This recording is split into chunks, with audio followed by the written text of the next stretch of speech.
हम इस समय जयप्रदा जी के साथ हैं।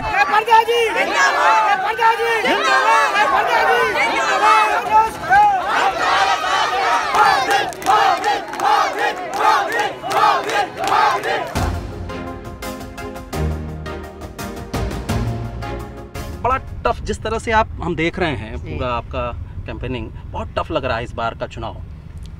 आपको लग रहा होगा, हमें नहीं लग रहा है। चुनाव में हरदम इस तरह ही होता है। आपको नींद मतलब टाइम पे सोना है, टाइम पे खाना है, ऐसा तो नहीं होता है ना। जंग लड़ रहे हैं तो 24 घंटा हमको देखना होता है कि किस तरफ से दुश्मन किस तरफ हमला करते हैं। तो दुश्मन किस तरफ मजबूत हो रहा है इस समय? देखिए, हम किसी को, विरोधी दल को हम इस मैदानी जंग में बहुत सतर्क रहते हैं हम। तो आज जिस धरती को मुझे रामपुर को परिचय किया है आजम खान साहब, वो आज मेरे सामने लड़ रहे हैं। तो यही राजनीति है शायद। अगर ये नहीं होता तो राजनीति नहीं कहला जाता है। कोई बात नहीं, हम इसको सामना करेंगे। आप 2 बार यहाँ से चुनाव जीती और बड़े ही आराम से कह सकते हैं कि बड़े लोगों ने आपको हाथों हाथ उठाया और आप ले आए यहाँ पे, आपने काम भी किया।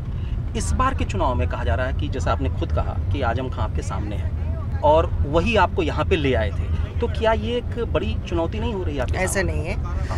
2004 में जैसा आपने कहा था वो सही था, लेकिन 2009 इससे ज़्यादा मुश्किल था, क्योंकि आजम खान साहब जो आज आमने सामने लड़ रहे हैं, लेकिन वो एक पार्टी में होते हुए अंदरूनी जो लड़ाई थी वो बहुत भयंकर था।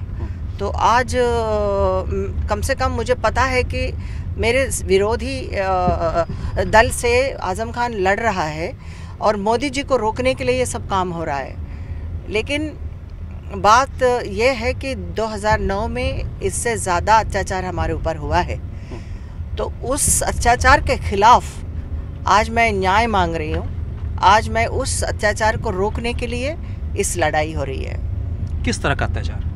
आप सबको मालूम है, अभी मैं दोहराने की ज़रूरत नहीं है। सबको मालूम है कि एक औरत अगर उनके जो नेता कहलाने वाला आजम खान, उनके इच्छा के खिलाफ मैं चुनाव जीत गई, तो वही उसका वजह है।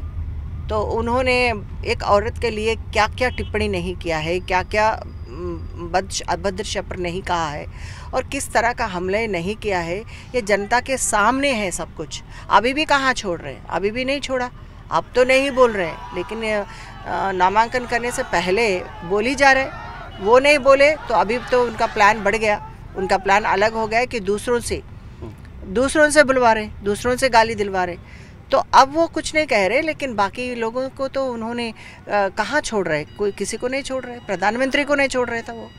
यहाँ से आप जब गई, जो लोग कहा आपने आप क्यों चली गई, ये कहा जा रहा है कि आपने क्यों छोड़ दिया रामपुर, तो उस पर आपने कहा था कि हमारे खिलाफ एसिड अटैक तक की कोशिश इन लोगों ने की थी। जनता को पता है, ये थोड़ी इनके ऊपर साजिश हो रही है। ये तो जनता को मालूम है किस तरह का हुआ है, कैसे हुआ है। उस समय पे मैंने किस तरह का एक तनाव में हूँ और किस हालत पे मैं लोगों को मैं कहने लगी हूँ कि घर में जाती थी तो माँ को कहती थी कि आज मैं ज़िंदा हूँ, पता नहीं कल क्या होने वाला है। तो ये सब मैं हर रोज़ माँ को कहकर मैं जाती थी।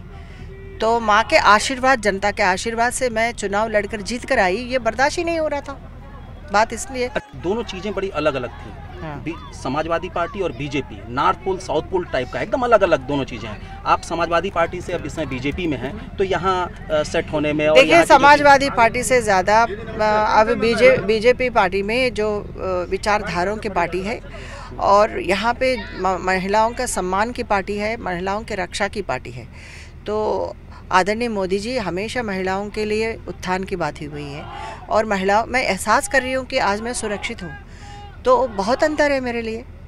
चलिए, 10 साल आप अखिलेश यादव के साथ थी, उनके लिए क्या कहेंगे? अखिलेश जी की, वो भी चुनाव में है इस समय और बड़ी मजबूती से गठबंधन बना के लोग लड़ रहे हैं, उनके लिए आप क्या कहेंगे? अखिलेश यादव के लिए, अखिलेश के लिए ये कहना चाहती हूँ कि मोदी जी का हवा है, पता नहीं इस मोदी जी का हवा में सभी उड़ जाएंगे।